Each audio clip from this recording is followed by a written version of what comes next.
Radio चिनार 90.4 FM से मैं हूं आरजे साहिल मुजफ्फर। और दोस्तों, जैसा आप जानते हैं कि हर दिन हमारे स्टूडियो में कोई ख़ास गेस्ट आते हैं, मेहमान आते हैं।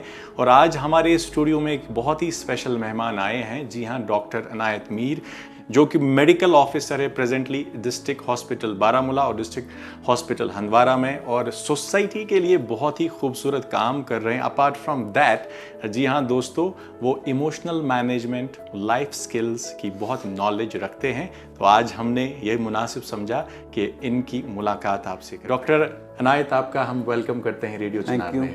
डॉक्टर साहब, डायरेक्टली आज के टॉपिक पे आते हैं। जब हम लाइफ स्किल्स, इमोशनल मैनेजमेंट या एंगर मैनेजमेंट की बात करते हैं, इन लेमन टर्म्स आप हमारे व्यूअर्स को बताइए, what is this all about? Anger management के बारे में बताऊं, एक चीज़ ये समझाना बहुत ज़रूरी है कि जो डैनियल गोल्डमैन का एक रिसर्च हुआ था जिसमें उन्होंने 25 साल की स्टडीज़ को एनालाइज किया, तो उन्होंने देखा कि जितने भी दुनिया में सक्सेसफुल लोग हैं उनमें उन्होंने रेशो निकाला और देखा कि 15% जो है सक्सेस के लिए IQ की ज़रूरत है और 85% इमोशनल इंटेलिजेंस की ज़रूरत है।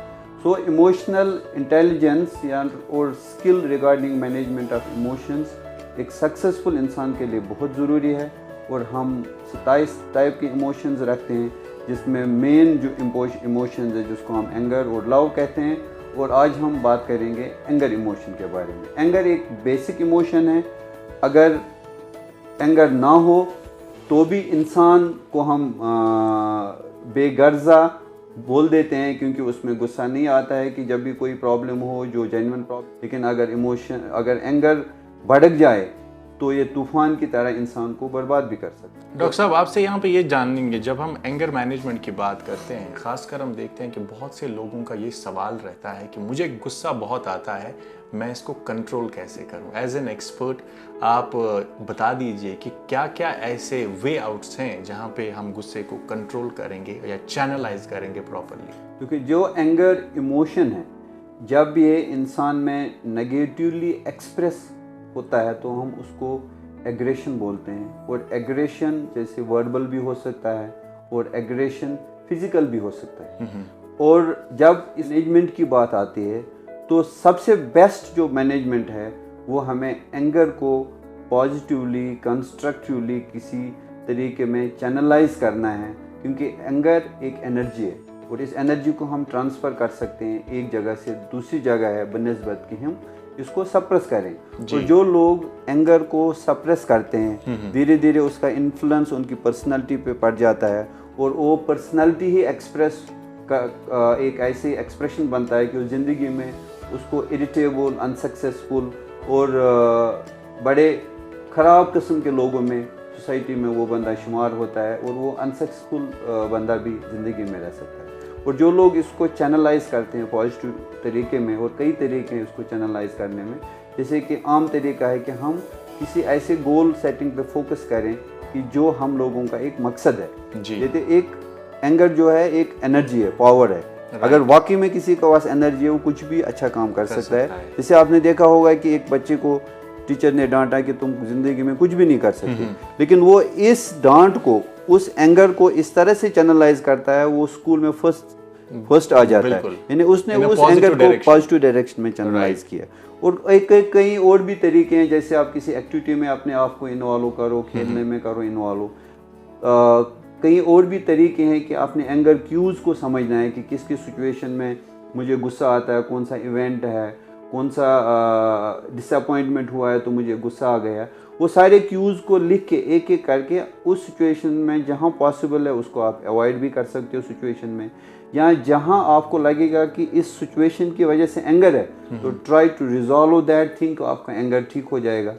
और अगर वो सिचुएशन आपके हाथ से बाहर है तो आपको उसके बारे में परसेप्शन ही चेंज करना है जी, जिसकी वजह से आपके अंदर गुस्सा नहीं आएगा। जी डॉक्टर साहब, एक और बहुत ही इम्पोर्टेंट सवाल है जो हम तक भी पहुंचा था जब हमने अपने लिसनर से बात की थी। वो उनका ये कहना है कि जो आज की डेट में हम छोटे बच्चे देखते हैं, जो अर्ली चाइल्डहुड पीरियड होता है, बच्चों में बहुत गुस्सा देखा गया है और वो इतनी जिद करते हैं कि माँ बाप बेबस हो जाते हैं। एज एन एक्सपर्ट आपसे हम ये जानना चाहेंगे, what's the reason for this at this point in time? देखिए, मैं फिर ये बात कहना चाहूँगा कि एक तो हो गया है कि आपका पेरेंटिंग ठीक से नहीं हो रहा है बच्चों में, you don't know how to handle your child in a proper way, तो आप उसको जैसे एक्स्ट्रा पैम्परिंग करते हो, बिल्कुल, तो उसमें कि कई सारे बच्चे हैं they throw themselves into temper tantrum जिनको हम बोलते हैं, तो वो एक बच्चे में वो एक कैफियत रहती है कि मैं किसी तरह से अटेंशन सीख करूं और वो चीज़ रिपीट करते रहते हैं, रिपीट बिहेव।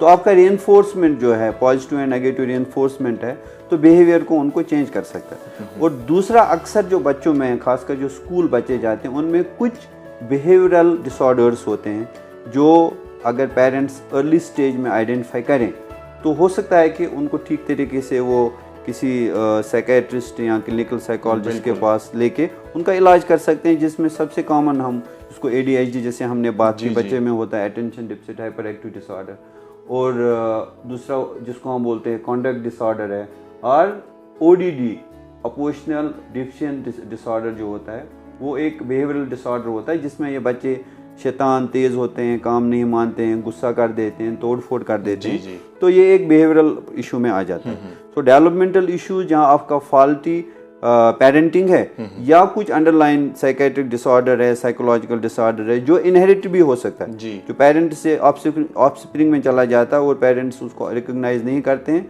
और मैं आपको इधर एक इंटरेस्टिंग सी बात बताऊं कि एक बार मैं हॉस्पिटल में था, एक बच्चा आ गया, से 3-4 साल का बच्चा था। आते ही जब माँ उसको मेरे पास लाई तो पहले उसने स्टेथ को पकड़ के फेंका, फिर जाके चेयर को हटा दिया, फिर उधर भागा, इधर भागा। तो फिर जब माँ से बात हुई तो माँ ने बोला मेरा बच्चा तो बहुत हेल्दी है, बहुत भागता रहता है।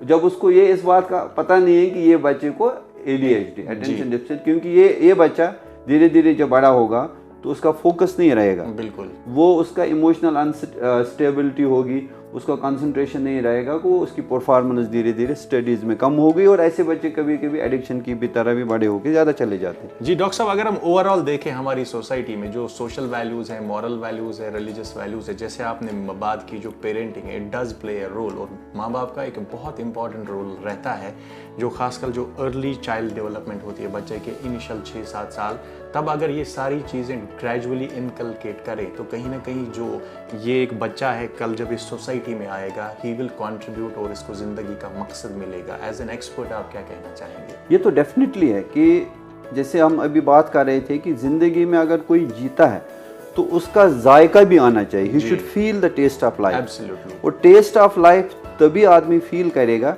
जब जितने भी ये सराउंडिंग एनवायरमेंटल ट्रिगर्स हैं अगर ये पॉजिटिवली रीइंफोर्स हुए हैं हमारे बच्चों में, तभी वो बच्चा आगे जाके ठीक से प्रोग्रेस करेगा, वो पॉजिटिव रहेगा, वो हर फील्ड में जो भी उसका फील्ड ऑफ इंटरेस्ट है वो उसको पैशन के साथ करेगा। Absolutely. और मैं इधर आपको एक चीज़ बताना चाहता हूँ कि हमारे अक्सर जो पेरेंट्स हैं जब भी बच्चे थोड़े थोड़े बड़े होते हैं तो वो अपनी पिक्चर बच्चों में देखना चाहते हैं। So when they have been failed in their life, तो उनके अपने जो इंटरेस्ट के प्रोफेशन से हटा के उनको उस प्रोफेशन में डालना चाहते हैं कि जहाँ बाप की आइडेंटिटी ज़्यादा बने बनस्बत के बच्चे की, और रिजल्ट ये होता है कि वो बच्चा अल्टीमेटली फेलियर रहता है और उसकी वजह से भी बच्चे में काफ़ी स्ट्रेस पैदा हो जाता है। बिल्कुल, कहीं ना कहीं अगर हम इसको सम अप करें, जो लाइफ स्किल्स की बात आपने की, इमोशनल मैनेजमेंट, एंगर मैनेजमेंट की, पर्सनल डेवलपमेंट की, अगर हम रेडी हो जाएं इन स्किल्स को सीखने के लिए तो definitely we can do wonders, और हमारी जो सोसाइटी है it's going to be a better place to live in. Doctor साहब, आखिर में आपसे मैं ये पूछूंगा कि आज आप पहली बार रेडियो चिनार के स्टूडियो में आए और आपने अपने दिल की बात हमसे की, because you also belong to Sopore, you are son of the soil. Sopore के अपने रेडियो स्टेशन में आए, so how is the feeling all together? You know, I am really feeling very good, and खासकर एक ये फील है कि आज इस प्लेटफॉर्म में जो मैं ज़िंदगी में चाहता था कि लोगों तक कुछ ऐसी चीज़ें पहुंचाऊं जिससे उनकी लाइफ में बदलाव आए और वो पॉजिटिव डायरेक्शन में चले जाएं। तो I am very thankful to radio Chinar की, जिन्होंने मुझे ये अपॉर्चुनिटी दी कि मुझे मौका दिया है कि अपने व्यू पॉइंट रखने का, ताकि सोसाइटी में और ख़ासकर यूथ में कि कुछ सोच शुरू हो जाए। The power of thinking should enhance in our youth so that they think and they change. If you don't think you can never change. और देयर इज ए सेइंग कि दुनिया में सिर्फ 2% लोग सोचते हैं, 3% लोग डरते हैं सोचने में, और 95% लोग सोचते ही नहीं। So that's why I want कि all the youth they should start thinking and thinking so that they have new ideas and creativity for change. Absolutely. और दोस्तों हमारी भी यही मैसेज है कि रेडियो चिनार के इस प्लेटफॉर्म से एक पॉजिटिव मैसेज हम हर बार देते हैं। At the end of the day हमारी भी यही कोशिश है कि हमारे जो यंगस्टर्स हैं उनकी जो ज़िंदगी है उसमें कुछ पॉजिटिव चेंजेस आए, वो लाइफ में आगे बढ़े, कमाल करे, अपना नाम रोशन करे, अपने माँ बाप का नाम रोशन करे और अपनी सोसाइटी के लिए कुछ कंट्रीब्यूट करे। यहाँ पे मैं आपको बताऊँ कि डॉक्टर इनायत ने हमसे वादा किया है कि महीने की 2 Wednesday, 2nd and 4th Wednesday को हमारे स्टूडियो आएंगे, डिफरेंट टॉपिक्स पे बात होगी और वो अपनी एक्सपर्ट एडवाइस आपके साथ शेयर करेंगे। तो दोस्तों जब तक हम फिर से डॉक्टर साहब से मिलेंगे, आपको करना क्या है, आप देखते रहिए और सुनते रहिए नॉर्थ कश्मीर का इकलौता रेडियो स्टेशन, जी हाँ रेडियो चिनार 90.4 FM, हर दिल की धड़कन।